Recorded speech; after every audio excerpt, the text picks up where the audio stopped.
എല്ലാവർക്കും നമസ്കാരം. നേരത്തെ ഞാനൊരു വീഡിയോ ഇട്ടിരുന്നു. എൻ്റെ വീഡിയോയിലൊക്കെ കണ്ടിരുന്നല്ലോ, എൻ്റെ സ്ഥലത്ത് മൊത്തം വെട്ടുകല്ലിൻ്റെ മുഴുവൻ കല്ല് മാതിരത്തേതായിരുന്നല്ലോ.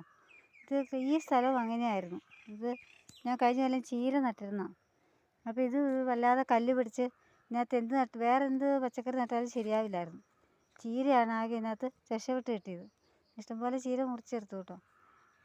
അപ്പോൾ ഇതിപ്പോൾ ഞാൻ ഇതിനകത്ത് ചെയ്തത് എന്താണെന്ന് വെച്ചാൽ, ഇപ്പോൾ ഇതിനകത്ത് കല്ലൊന്നുമില്ല, വളരെ കുറവ് കല്ലുകൾ, നല്ല അടിപൊളി മണ്ണാക്കി, നല്ല കറുത്ത ചുവന്ന മണ്ണായിട്ട്, കറുപ്പും ചുവപ്പും കൂടെ കൂടിയൊരു നല്ല വളക്കൂറുള്ള മണ്ണായിട്ട് കിട്ടിയിട്ടുണ്ട്. ഇത് WDC ഗോമൂത്രവും ചാണകവും കൂടെ ചേർത്ത് ഒഴിച്ചു കൊടുത്താണ് ഇതിങ്ങനെ ആക്കിയെടുത്തത്. അത് ചീരയുടെ മെയിൻ വളം അതായിരുന്നു.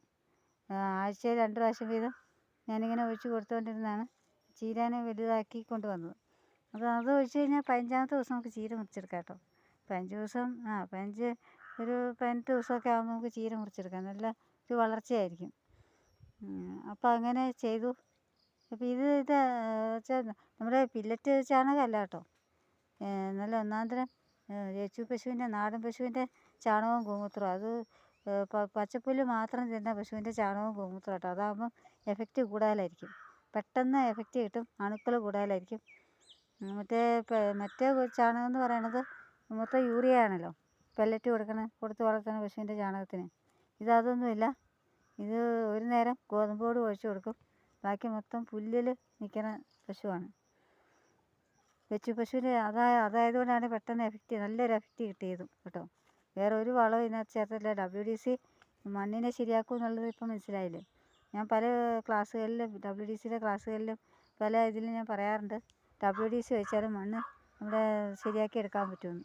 പക്ഷെ കുറച്ച് താമസം, 1 വർഷം എടുക്കുമെന്ന് മാത്രമേ ഉള്ളൂ. നമ്മൾ കുറേ ഒഴിച്ച് റെഡിയാക്കിക്കൊണ്ട് വരണം, എന്നെങ്കിലേ പറ്റുള്ളൂ.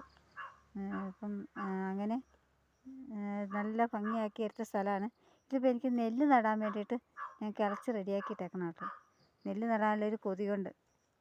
കുറച്ച് സ്ഥലമാണെങ്കിലും ഇനി ഇപ്പറയൊക്കെ നിങ്ങൾക്ക് റെഡിയാക്കി എടുക്കാനുള്ളതാണ്. അവിടെ നെല്ല് നടാനൊരു പ്ലാനാണ്. പിന്നെ ഇടയ്ക്കൊരു വഴിയിടണം. അങ്ങനെ നെല്ലിന് ഞാറവിടെ നെല്ല് പാകി ഞാറ് മുളച്ച് നിൽപ്പുണ്ട്. ഞാനത് വീട്ടിലാണ്, അത് വീഡിയോ എടുക്കാൻ പറ്റിയിട്ടില്ല. ഞാൻ നടുമ്പോൾ കാണിച്ചു തരാം കേട്ടോ. എന്തായാലും ഇത് നെല്ല് ചെയ്യാൻ വേണ്ടിയിട്ട് ഇനി ഇതിനകത്ത് ഒന്നുകൂടെ ഗോമൂത്രവും ചാണകവും കൂടെ കലക്കി ഒഴിക്കും. ഈ കരനെല്ല് പോലെ ഒന്ന് ചെയ്ത് നോക്കാമെന്ന് ഓർത്താൻ പറ്റും. ഇത് ചെളിക്കകത്തല്ലേ, ഇതിങ്ങനെ ഒന്ന് ചെയ്ത് നോക്കിയാൽ വിജയിക്കുമല്ലോ എന്നറിയാലോ. ചിലപ്പോൾ ചട്ടിക്കകത്തൊക്കെ ഇങ്ങനെ മുളച്ച് നല്ല അടിപൊളിയായിട്ട് നിൽക്കുന്നത് ഞാൻ കണ്ടിട്ടുണ്ട്. നല്ല വിളവ് കിട്ടിയിട്ടുണ്ട് എനിക്ക്. അപ്പോൾ അതുപോലെ ഇതൊന്ന് ചെയ്ത് നോക്കാമെന്ന് ഓർത്താം. അപ്പോൾ എല്ലാവരും ഇതൊന്ന് ട്രൈ ചെയ്ത് നോക്കുക. Okay, thank you.